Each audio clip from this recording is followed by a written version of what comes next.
I be moving. Whipping the foreign, I'm cruising. The money I'm speaking is fluent. All of my business booming. Stacking my cash in abundance. All of my family funded.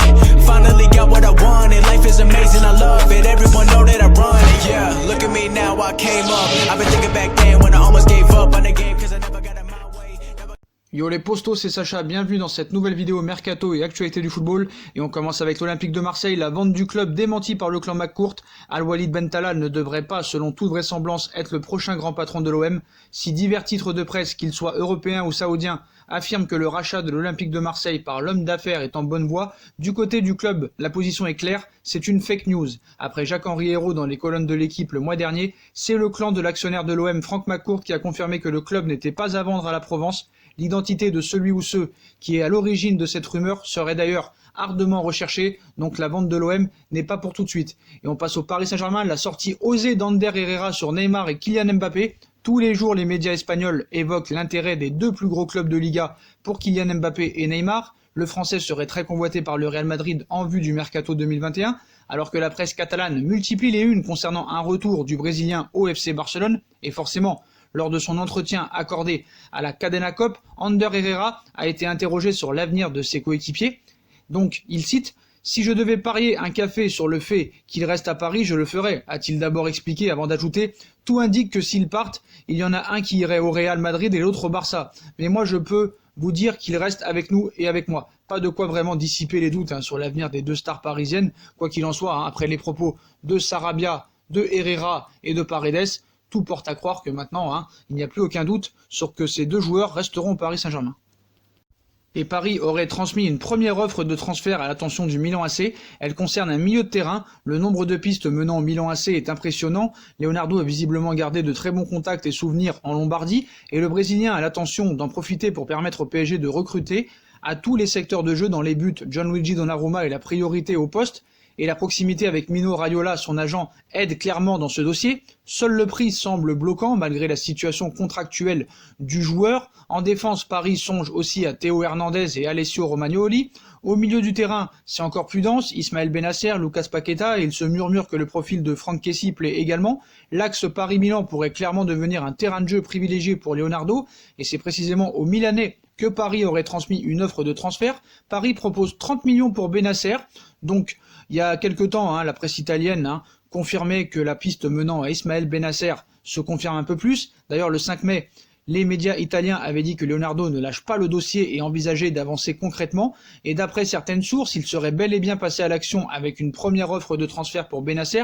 Paris aurait ainsi proposé un contrat de 30 millions d'euros au Milan AC afin de s'offrir le milieu de terrain algérien. Auteur d'une superbe saison 2019-2020, Ismaël Bennacer a clairement franchi un cap et le Milan AC n'est pas vendeur. C'est la raison pour laquelle l'offre a été immédiatement refusée par les dirigeants milanais. Ces derniers restent néanmoins à l'écoute et ne fermeront pas éternellement la porte si le prix devient plus qu'intéressant. En l'état, le PSG n'aurait pas encore réagi, mais il n'est pas impossible de voir Leonardo revenir à la charge. Toutefois, le directeur sportif parisien étudie bien d'autres pistes et prend aussi en compte l'aspect financier d'un tel dossier. Paris ne fera pas de folie cet été. La priorité étant de régler les problèmes des joueurs en fin de contrat. Toutefois, le directeur sportif parisien a beaucoup de démarches à faire, notamment celle de Mauro Icardi, qui aussi va signer au Paris Saint-Germain. De son côté, Ismaël Bennacer serait très tenté par le projet parisien. Il sait que Leonardo pense à lui et qu'il pourrait être ce précieux renfort espéré par Leonardo au milieu du terrain. Son désir se tournerait clairement vers le PSG si l'occasion lui était offerte, même s'il se sent parfaitement bien à Milan. Évoluer aux côtés de Marquinhos, Verratti, Neymar ou encore Kylian Mbappé a de quoi faire saliver n'importe quel joueur. Donc comme on le sait tous, la Serie A est le terrain de chasse préféré de Leonardo et il n'a donc pas échappé à Federico Chiesa, considéré comme l'un des plus grands talents de la nouvelle génération italienne. L'ailier de la Fiorentina plairait beaucoup au directeur sportif du PSG. Pourtant le PSG a toujours souffert de la concurrence de la Juve, qui déjà l'été dernier avait réussi à avoir un accord avec l'entourage de Chiesa. Mais la Juve serait pas dans le coup finalement, la situation aurait radicalement changé et cela pourrait bien jouer en faveur du PSG. Et d'après les informations de Romeo Agresti, journaliste pour Goal Italia, il y a peu de chances que Federico Chiesa rejoigne la Juve cet été. La raison ? La signature de Dejan Kulusevski l'hiver dernier, qui joue dans la même position que Chiesa. Attention toutefois puisque le PSG devra encore faire face à la forte concurrence de l'Inter, qui semble déterminé aussi à s'offrir le prodige de la Fiorentina. On passe à Oussem Aouar, très courtisé depuis plusieurs mois, le jeune milieu lyonnais devrait bien quitter Lyon cet été. La direction de l'OL, consciente de la valeur marchande du principal protagoniste, ne le retiendra pas. L'occasion pour le club présidé par Jean-Michel Aulas de réaliser une belle opération financière.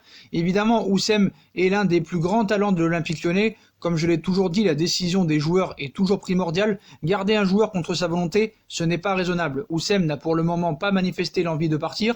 Au jour d'aujourd'hui, tout est arrêté, mais notre volonté à nous et à Juni et moi-même, c'est évidemment d'essayer de garder Oussem, même si les sollicitations sont importantes. Récemment, Jean-Michel Aulas faisait un point sur la situation d'une des figures de proue de la formation lyonnaise. Oussem Aouar, 21 ans, le milieu rhodanien réputé pour son élégance et sa clairvoyance dans l'entrejeu, suscite les convoitises des plus grandes écuries européennes depuis plusieurs mois. Cette saison, le principal protagoniste a souvent brillé lors des grands matchs, mais le natif de Lyon s'est également distingué par une certaine irrégularité, notamment en Ligue 1, quand les affiches s'avéraient moins prestigieuses sur le papier. Malgré cela, le numéro 8 de l'OL jouit toujours d'une belle cote de popularité en Europe. L'OL va se séparer d'Oussem Aouar cet été. Sous contrat jusqu'en juin 2023, son avenir dans le Rhône demeure plus que jamais incertain. Ce lundi, l'équipe révèle ainsi que le dénouement du dossier Aouar conditionnera même le mercato estival de l'Olympique Lyonnais. Et en interne, le tandem Juninho-Jean-Michel Aulas aurait déjà scellé le sort d'un des chouchous du Groupama Stadium. Ainsi, le quotidien sportif précise qu'Oussem Aouar serait bel et bien cédé par l'OL cet été, une décision forte motivée par deux raisons. La première, d'ordre économique, comme la plupart des clubs, l'OL affronte des difficultés financières liées à l'interruption du football suite à cette pandémie. La valeur marchande d'Aouar, 50 millions d'euros, pourrait considérablement renflouer les caisses et permettre au club présidé par Jean-Michel Aulas de réaliser quelques opérations sur le marché. La seconde s'avère purement sportive. Le principal protagoniste semble arriver à la fin de son aventure rhodanienne. Nombreux sont les prétendants qui rêvent d'attirer le jeune milieu de terrain dans leur filet, mais peu pourront débourser les 50 millions d'euros réclamés par le président Aulas. Ainsi, Manchester City et surtout Pep Guardiola apprécient beaucoup le joueur. Le champion d'Angleterre a déjà supervisé à plusieurs reprises l'international espoir, et comme l'ont indiqué certains médias, le PSG aurait pris la température auprès de l'entourage du joyeux lyonnais. Plus que jamais, Oussem Aouar se trouve à un tournant de sa carrière. L'OL va devoir dénicher la perle rare capable d'assurer sa succession. Voilà les postos, voilà pour toutes les infos chaudes de jour. Dites-moi en commentaire ce que vous en pensez. Je compte sur vous pour bombarder la barre de like. On like, on partage, on commente, on s'abonne, on active la petite cloche pour être tenu au courant des vidéos qui vont sortir. On me rejoint sur mes différents réseaux sociaux, Instagram, Facebook, Snapchat, Twitter, ainsi que sur Utip si vous voulez aider la chaîne à faire évoluer en regardant les pubs gratuitement ou en faisant un petit don. N'hésitez pas aussi à vous abonner à ma deuxième chaîne YouTube No Feeling. Je vous souhaite une bonne continuation, prenez soin de vous et à très vite pour une nouvelle vidéo. Tchuss!